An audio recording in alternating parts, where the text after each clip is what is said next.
Last class में हमने histogram start किया था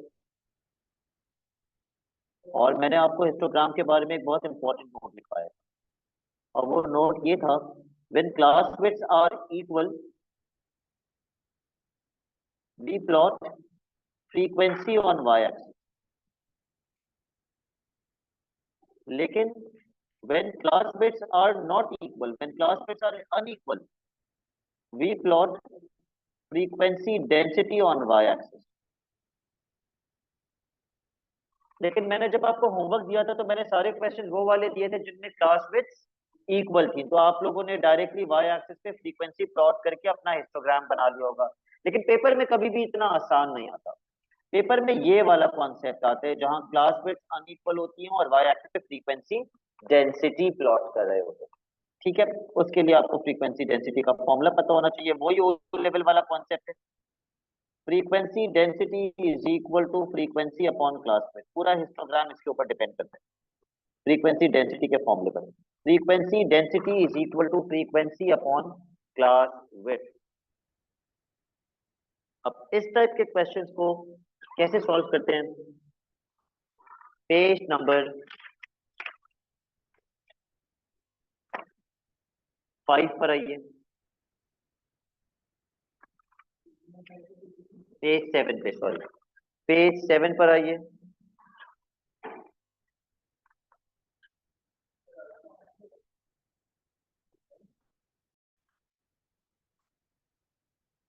इसमें आपको एक टेबल दिया हुआ है 540 में। इस टेबल को देखकर मुझे बताइए, क्या सारी की सारी क्लास बिट्स इक्वल हैं? नहीं। ओके, तो अगर सारी की सारी क्लास बिट्स इक्वल नहीं है तो मुझे वाई एक्सिस पे क्या प्लॉट करनी पड़ेगी?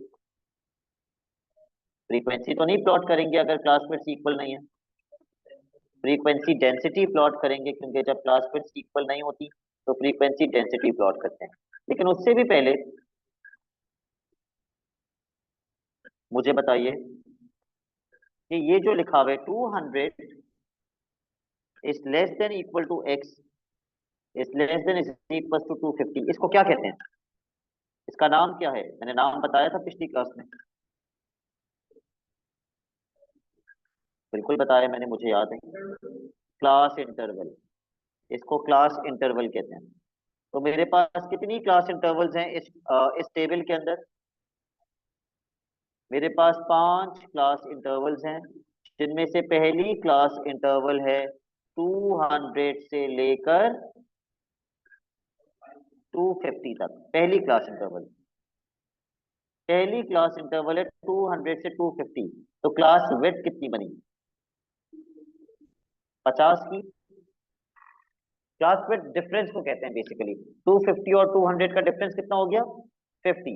तो पहली क्लास विड्थ हो गई 50, अगली क्लास विड्थ 50, तीसरी क्लास विड्थ 75, 300 से 375, 75। अब यहाँ आगे मैं चेक नहीं करूंगा, क्लास विड्थ अनइक्वल हो गई, इसका मतलब मैं वाई एक्सिस पे फ्रीक्वेंसी प्लॉट नहीं करूंगा, मैं वाई एक्सिस पे फ्रीक्वेंसी डेंसिटी प्लॉट करूंगा। तो मुझे फ्रीक्वेंसी डेंसिटी का फॉर्मूला लगाना पड़ेगा। फ्रीक्वेंसी डेंसिटी का फॉर्मूला होता है फ्रीक्वेंसी अपॉन क्लास विड्थ। तो भाई एक कॉलम आगे और ऐड कर लो फ्रीक्वेंसी डेंसिटी का, add one more column for frequency density, और सारी फ्रीक्वेंसी डेंसिटीज निकालिए फॉर्मूला लगा के। अगर मैं पहली फ्रीक्वेंसी डेंसिटी निकालता हूं तो फॉर्मूला होते हैं फ्रीक्वेंसी अपॉन क्लास विड्थ। पहली फ्रीक्वेंसी कितनी है? 10। पहली क्लास विड्थ कितनी है? 200 से 250 तक, 50। तो फ्रीक्वेंसी डेंसिटी कितनी बनेगी? 0.2। 10 अपॉन 50, 0.2। तो मैं यहाँ टेबल में 0.2 लिख रहा हूँ। अब मैं दूसरी फ्रीक्वेंसी डेंसिटी निकालूंगा। दूसरी फ्रीक्वेंसी कितनी है? 16, class width 50।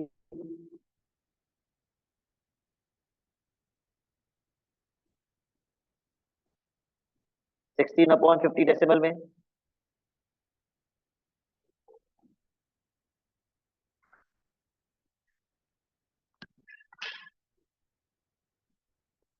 Zero point three two. फिर तीसरी फ्रीक्वेंसी डेंसिटी, अच्छा मैं तो ये वर्किंग दिखा रहा हूँ, आप चाहें तो ये वर्किंग ना दिखाएं, आप डायरेक्टली फ्रीक्वेंसी डेंसिटी टेबल के अंदर फिल कर लें। तीसरी फ्रीक्वेंसी 40 है और तीसरी क्लास पे 75 है।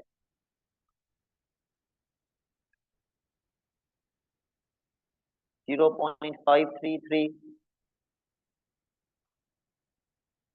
चौथी फ्रीक्वेंसी और फ्रीक्वेंसी डेंसिटी को डिवाइड कीजिए।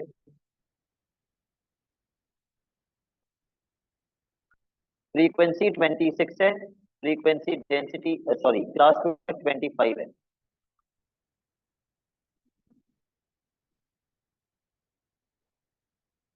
1.04।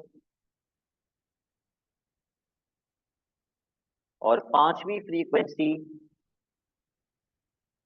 8 है, जबकि क्लास बिट कितनी है? 400 से 500, कितनी क्लास बिट बनी? 100। तो ये बन जाएगा 0.08।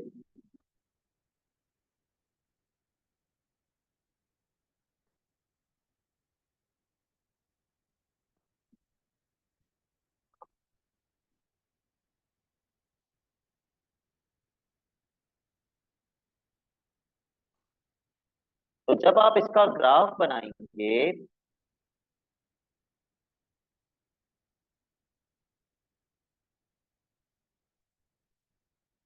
तो आप y एक्सिस पर फ्रीक्वेंसी डेंसिटी प्लॉट करेंगे। ठीक है, you will plot frequency density on y axis. why? Because class widths are unequal. X axis को आप किससे स्टार्ट करेंगे? अभी ग्राफ नहीं बनाना, you don't have to draw the graph for this. X axis को हम अपनी मर्जी की वैल्यू से स्टार्ट कर सकते हैं। तो मेरा एक्स एक्सिस किससे स्टार्ट होना चाहिए? 200 से। और किस पे खत्म होना चाहिए? 500 पे। तो मैं 200 से स्टार्ट कर लूंगा, फिर ऐसे मार्क कर लूंगा 250, 300, 350 एंड सो ऑन।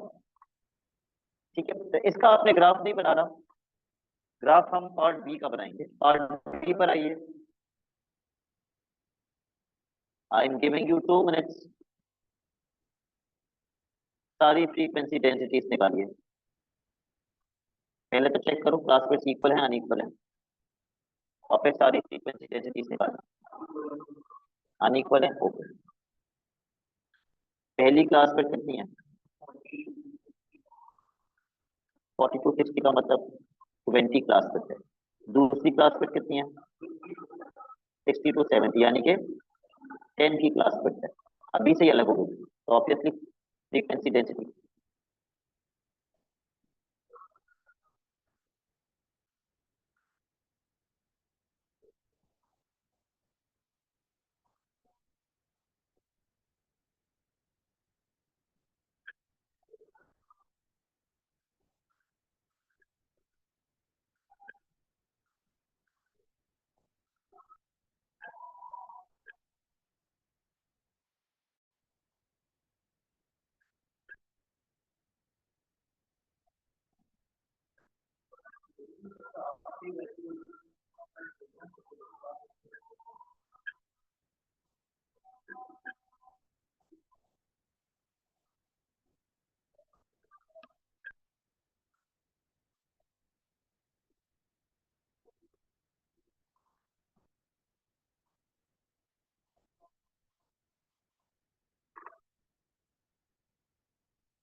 बताइए दुआ, पहली फ्रीक्वेंसी डेंसिटी कैसे निकालेंगे? Sir 100/20। Yes, frequency upon class width. Frequency is 100, class width 40 से 60 20, तो 5 आ जाएगी। इस तरह फॉर्मूला लगा के दुआ मुझे आपने सारी फ्रीक्वेंसी डेंसिटीज निकालनी है। जी सर। मुझे बता दीजिए कितनी कितनी आ रही है। सर पहले की 5 है, फिर 6, 9, 14, 12, 14 सर, ओके। 12 और फिर 3। और फिर अब हम इसका हिस्टोग्राम बनाएंगे। इसका हिस्टोग्राम बनाना स्टार्ट कीजिए। Draw Y axis and X axis.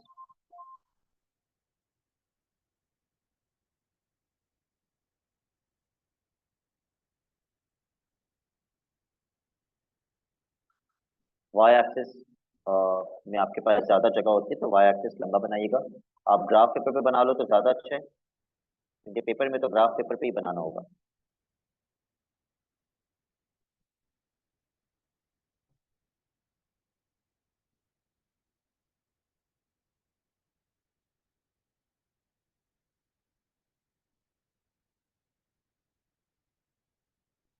और मैं डायरेक्टली अपने एक्स एक्सिस किस वैल्यू से स्टार्ट कर लूं? 40 से।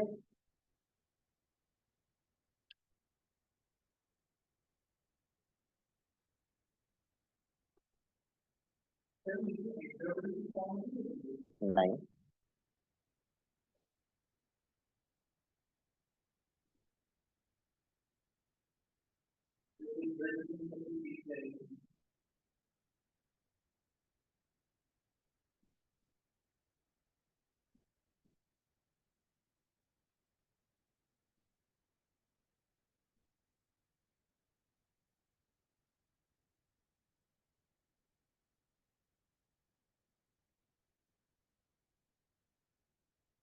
I will have to extend my y-axis.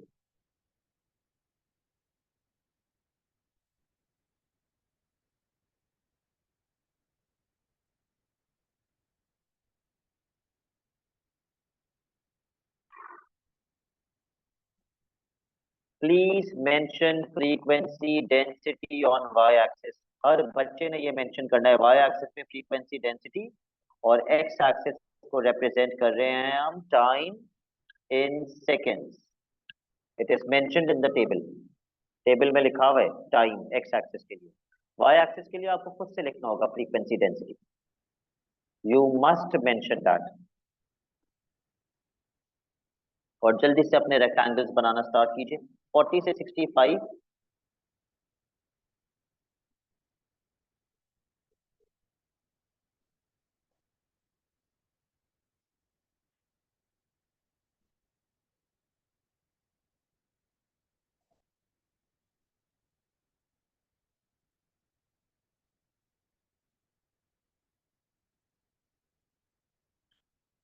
60 से 76।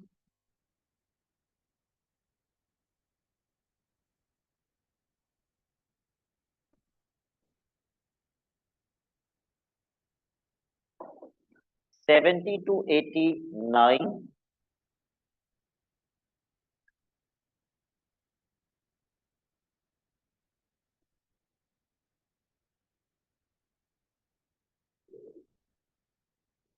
80 to 85 14।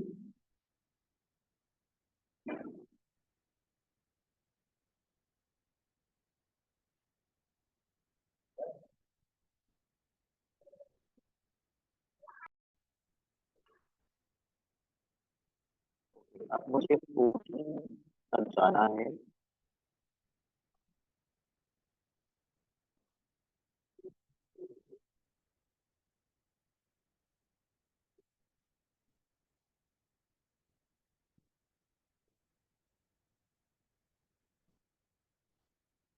80 से 85।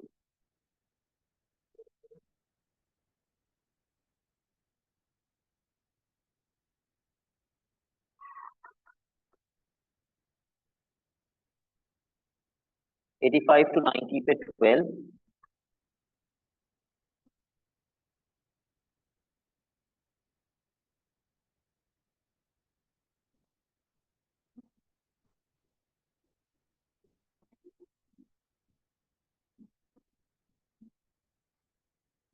90 to 123।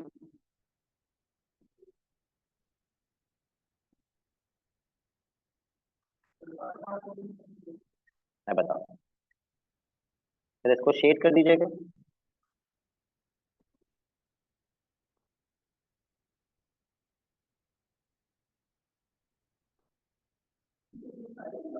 Ji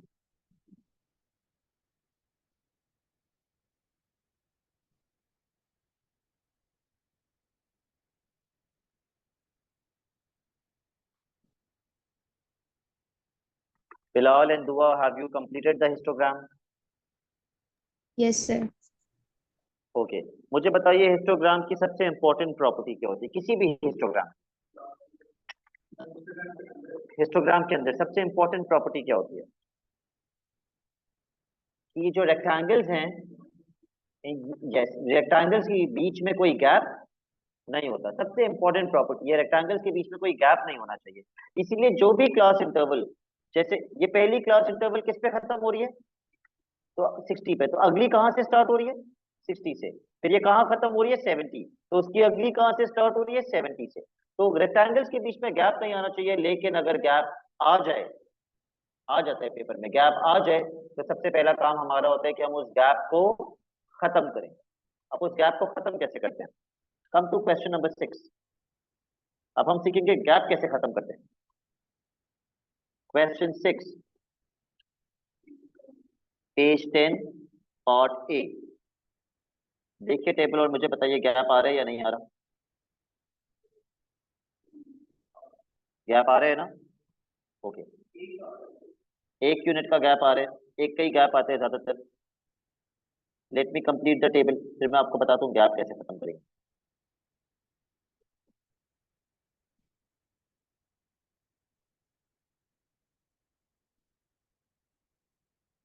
mass in grams, और यहाँ नंबर ऑफ लेटर्स लिखा हुआ है लेकिन मैं फ्रीक्वेंसी लिख रहा हूँ क्योंकि ये फ्रीक्वेंसी को ही डिनोट करता है।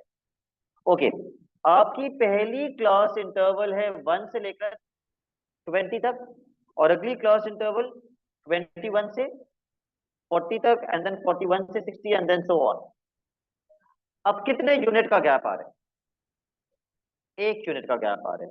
और इस गैप को खत्म कैसे करते हैं, इस गैप को खत्म करने के लिए आपके पास जितनी भी लेफ्ट वाली वैल्यूज हैं, इधर देखो स्क्रीन पे, लेफ्ट वाली वैल्यूज में -0.5 कर दोगे और राइट वाली वैल्यूज पे +0.5 कर दोगे, ऑटोमेटिकली आपका गैप खत्म हो जाएगा। मुझे बताइए अगर लेफ्ट वाली वैल्यूज में -0.5 कर देंगे तो पहली क्लास इंटरवल चेंज होके क्या बन जाएगी,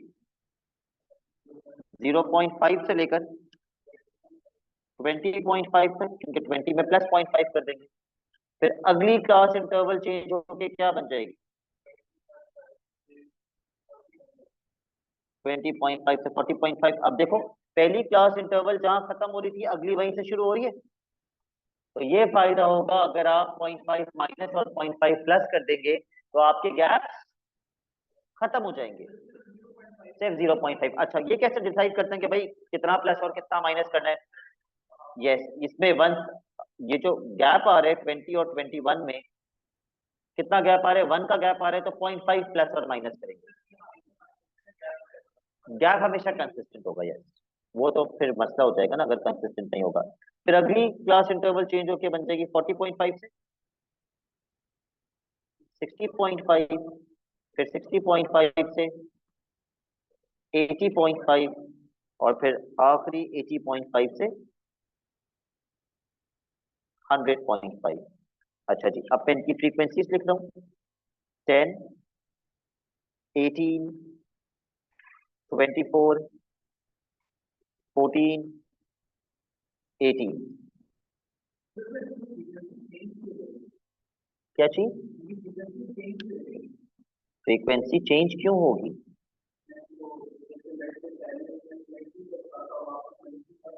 0.5 भी बढ़ाए ना, कितना चेंज आ जाएगा, इतना नेग्लिजिबल चेंज आएगा कि हम फ्रीक्वेंसी चेंज नहीं करेंगे। हाँ सेम रहेगा। ओके अब ये जो मैंने 0.5 प्लस और माइनस करके नई क्लास इंटरवल्स बनाई है, इनका एक नाम होता है, किसी को पता है इनका नाम क्या होता है, नहीं, दुआ बिलाल किसी को पता है इसका क्या नाम होता है, ये जो नई क्लास सर इंटरवल्स बनी है। अपर बाउंड्री और lower boundary. Yes these are called class boundaries. ये आपकी क्लास बाउंड्रीज हैं।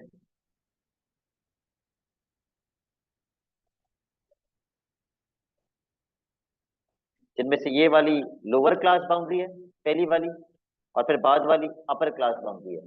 इसी तरीके से ये लोअर क्लास बाउंड्री है, ये अपर क्लास बाउंड्री है। 40.5 यहाँ पे लोअर क्लास बाउंड्री है, 60.5 अपर क्लास बाउंड्री है। लेकिन आपको बस ये पता होना चाहिए कि इनको क्लास बाउंड्रीज कहते हैं। अगेन, हिस्टोग्राम बनाने के लिए मैं चेक करूंगा कि मेरी क्लास विड्थ सेम है या डिफरेंट। अब क्लास विड्थ मैं क्या देख के चेक करूंगा? क्लास इंटरवल जो क्वेश्चन में दी हुई थी वो देख के चेक करूंगा, या क्लास बाउंड्री देख के चेक करूंगा? क्लास बाउंड्री देख के चेक करूंगा, क्योंकि हिस्टोग्राम तो मुझे ये देख के बनाना है। तो मैं क्लास विड्थ भी ये देख के चेक करूंगा। बताइए सारी क्लास विड्थ सेम है या डिफरेंट? कितनी कितनी क्लास विड्थ है? पहली क्लास विड्थ कितनी है? 20। अगली 20, तीसरी 20, चौथी 20, पांचवी 20। तो बिलाल अगर सारी की सारी क्लास विड्थ 20 की हैं, तो मुझे वाई एक्सिस पे क्या प्लॉट करना चाहिए? फ्रीक्वेंसी। फ्रीक्वेंसी। तो जल्दी से फ्रीक्वेंसी प्लॉट कर दो वाई एक्सिस पे। Draw the graph. जी।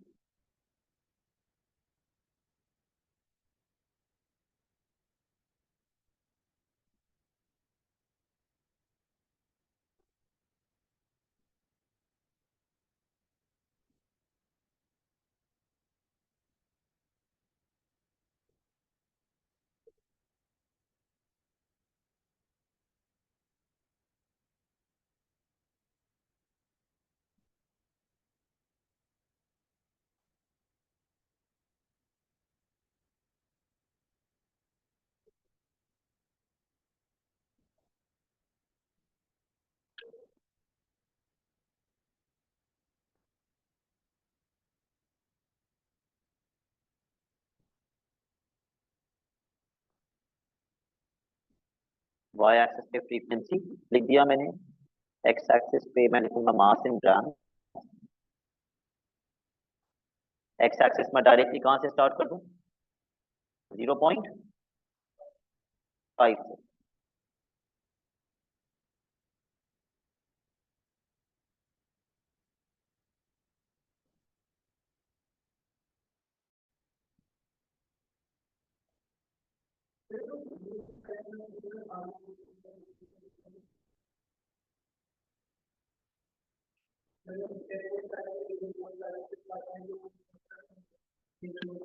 अगर आप 10.5 की जगह 0.5 लिखेंगे तो यहाँ आपको एक जैक लाइन बनानी पड़ेगी। उसके बाद आप अपनी मर्जी से स्टार्ट करेंगे 0.5।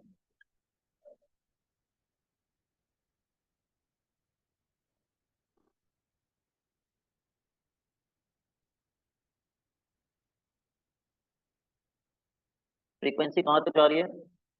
24 तक। 1 2 3 4 5 6 7 8 9 10 11 12। मैं फिर 2 यूनिट्स ले रहा हूँ एक को, वरना ये बहुत 24 तक में मेरे पास नहीं जा पाएगा। वरना ग्राफ पेपर में तो 24 तक जा सकता है अगर आप 1 1 के यूनिट से भी चले जाएं।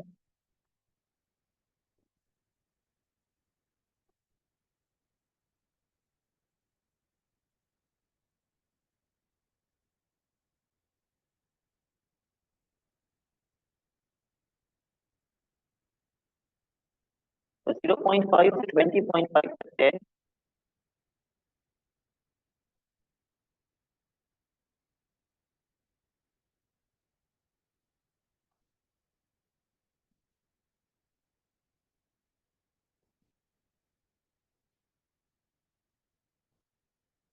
फिर 20.5 से 40.5 तक 18,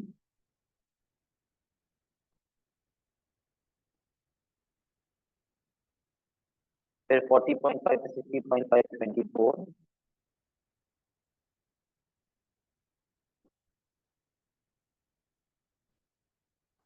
फिर 60.5 से 80.5 14,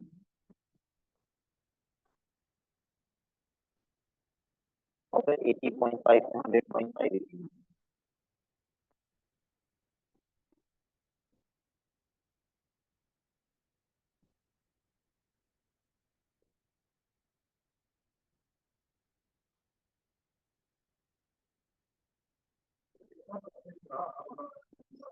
70% ग्राफ पेपर कवर होना चाहिए।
Okay, now please mark your homework.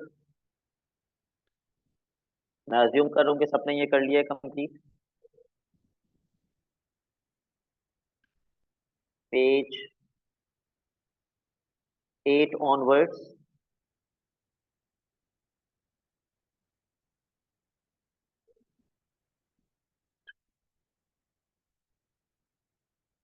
question number 5, part B,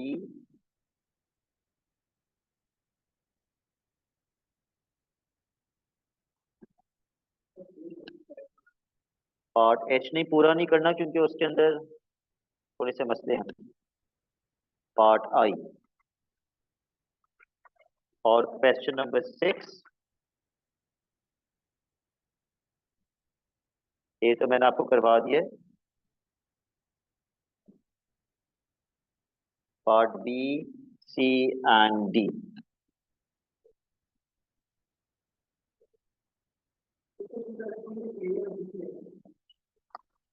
five का ए और बी किया, यस। ए का भी ग्राफ नहीं बनाया, ए का सिर्फ टेबल बनाया था, ग्राफ हमने बी का बनाया। ठीक है, अब ये कल की क्लास से पहले मुझे होमवर्क सेंड कर देना। That's it for today. अल्लाह हाफ़िज़।